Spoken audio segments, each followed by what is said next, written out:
মশলা দিয়ে দিলাম কিন্তু, আর এর মধ্যে কিন্তু আমি এই যে 1 চামচ ঘিও দিয়ে দিচ্ছি। চামচটা একটু নেড়ে নিলাম, ঘিটা আর ওয়েস্ট যাবে না। বন্ধুরা কেমন আছো তোমরা সবাই? আশা করি সবাই তোমরা ভালো আছো। আজকে কি রান্না হবে আর কি রান্না করব চলো তোমাদের সাথে একটু শেয়ার করে নিই। বন্ধুরা আজকে শনিবার আর নিরামিষ হবে আমাদের ঘরে, তো কি হয় তোমাদের সাথে সেটা শেয়ার করব। তো চলো তোমাদেরকে দেখাই যে আজকে কি রান্না করব।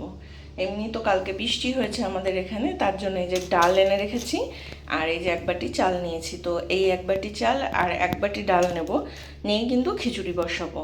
আর কি সবজি দিচ্ছি খিচুড়িতে সেগুলো তোমাদেরকে দেখাবো চলো। চালে ডালে কিন্তু আমি বসিয়ে দিয়েছি, এই যে চাল ডালটা একটু ফুটে উঠবে, তারপরে কিন্তু আমি ওর ভিতরে এই যে কেটে রেখেছি, এখানে বিনস আছে আর আলু আছে, বিনস আর আলু ওর মধ্যে দিয়ে দেবো। আর এখানে কিন্তু আমি পটল কেটে রেখেছি, পটল ভাজা হবে তার জন্য। এখানে আদা কাটা আছে, আদা বাটা দেওয়া হবে এর ভিতরে বলে। চাল ডাল কিন্তু হাঁড়ির ভিতর ফুটে উঠেছে সবে। এবার কিন্তু আমি বিনস আর আলুগুলো সব দিয়ে দেবো এর ভিতরে। যেহেতু আলু আর বিনসগুলো বড় বড় করে কেটেছি তার জন্য।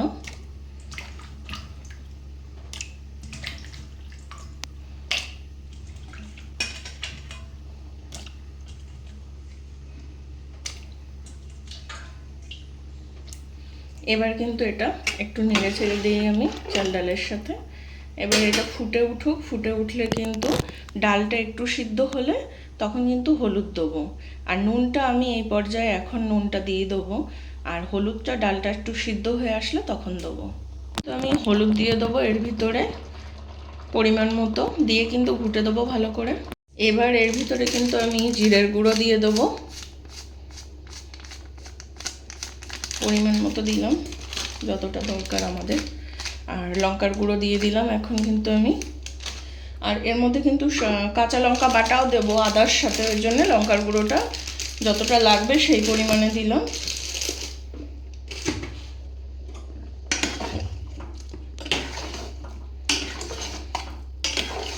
ঘুটে দিতে হবে এটাকে ভালো করে। এবার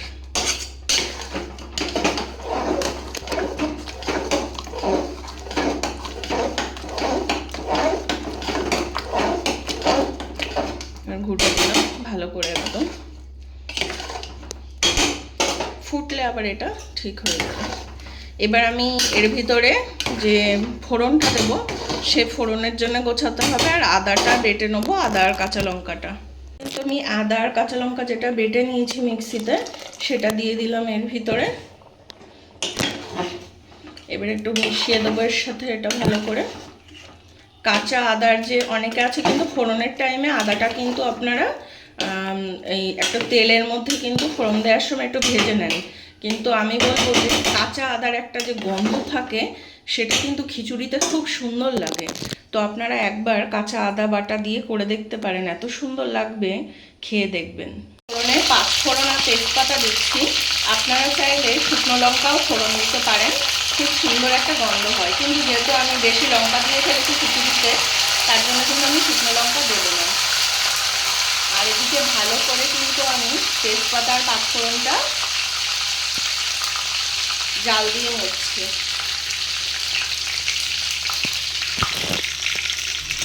5 ফোড়নের যখন গন্ধ বেরোবে একটা ভালো, তখন এটা খিচুড়ির মধ্যে ঢেলে দেবো। একটু লালচে লালচে ভাব চলে আসবে। এবার কিন্তু আমি এটা দিয়ে দেবো 5 ফোড়ন দেওয়া তেলটা আর তেজপাতাটা।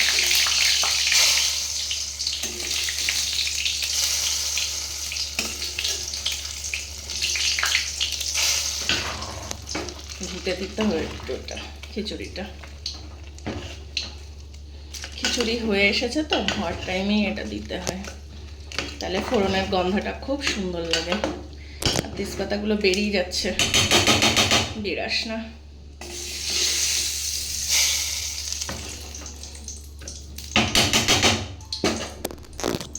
খিচুড়ি প্রায় হয়ে এসেছে, আর একদম হয়ে যাওয়ার আগে কিন্তু আমি যে ঘি রেখে দিয়েছি এখানে, এই ঘিটা কিন্তু আমি হয়ে যাওয়ার আগে আমি দিয়ে দেবো ঘিটা ওর ভিতরে, দিয়ে কিন্তু আমি চাপা দিয়ে দেবো। আর একটু গরম মশলাও দিতে হবে।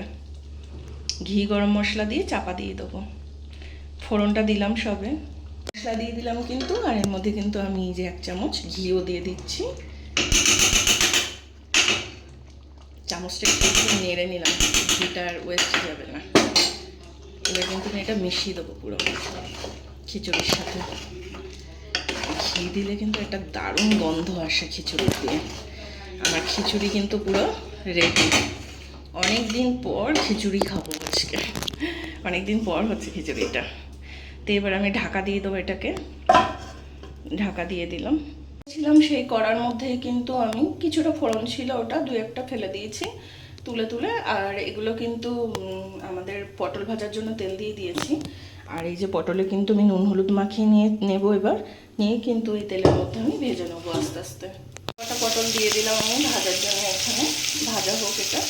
আর ভালো করে ভাজতে হবে, পুরো লাল লাল আর একটু মানে শক্ত শক্ত হয়ে আসবে তখন নামাবো। কেননা খিচুড়ির সাথে একটু বেশি ক্রিস্পি যে পটল ভাজাগুলো হয় সেগুলো ভালো লাগে। এটা নিয়েছি কুমড়ো, আলু, পুঁই শাক, আর কিছুটা রয়েছে ওদিকে গামলায় আছে পুঁই শাক দেখাচ্ছি। তো আমি কুমড়ো দিয়ে, আলু দিয়ে, পুঁই শাক দিয়ে এটা চচ্চড়ি বানাবো খিচুড়ির সাথে খাওয়ার জন্য। একটা পাত্রে ধরিনি বলে আর একটা পাত্রে শাকটা রেখে দিয়েছি। এবার এগুলো সব ধুয়ে নেবো আমি। সব ওদিকে কিন্তু পটল ভাজা হচ্ছে, পরেরগুলো আবার দিয়ে দিয়েছি। পুঁই শাক চচ্চড়ি বসাবো, 5 ফোড়ন দিয়ে দিলাম। এবার কিন্তু আমি এই যে কেটে রাখা পুঁই শাক, আলুগুলো আমি সবের ভিতরে দিচ্ছি, তারপর আপনাদেরকে দেখাচ্ছি। আমি দিয়ে দিয়েছি কুমড়ো, আলু আছে আর পুঁই শাক আছে। তো এটা একটু নেড়ে চেড়ে নিচ্ছি। আর এর মধ্যে কিন্তু আমি এবার একটু নুন হলুদ দিয়ে দেবো। প্রথমে নুন হলুদ দিয়ে ভালো করে পুঁই শাকটাকে কষিয়ে নিতে হবে, তারপরে মশলা দেবো এর ভিতরে। হলুদ দিয়ে দিয়েছি, এবার কিন্তু একটু জলও বেরিয়েছে, জলটা আগে আমি শুকাবো, তারপর কিন্তু মশলা দেবো। এখন ওই জন্য একটু চাপা ঢাকা দিয়ে দিচ্ছি যাতে জলটা তাড়াতাড়ি শুকিয়ে যায়। প্রথমে মশলা দিয়ে দেবো, জিরে গুঁড়ো, লঙ্কার গুঁড়ো, এছাড়া আদা আর কাঁচা লঙ্কা বেটে রেখেছিলাম সেগুলো দিয়ে দেবো। মশলা দেওয়ার পরও দেখুন কত জল বেরোচ্ছে। এই মশলা দেওয়ার পরও কিন্তু জল বেরিয়েছে অনেকটাই। তো এই জলে জলে কিন্তু পুঁই শাকটাও সিদ্ধ হয়ে যাবে, আর কুমড়ো আর আলুটাও সিদ্ধ হয়ে এসেছে প্রায়।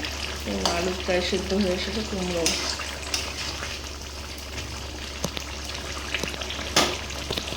সিদ্ধ হয়ে গেলে তারপরে এরপরে একটু গরম মশলা দিয়ে কিন্তু নামিয়ে নেবো। আর একটুখানি কেটে কেটে দেবো সব কিছু, যাতে একটু ঘোটা ঘোটা মতো হয়।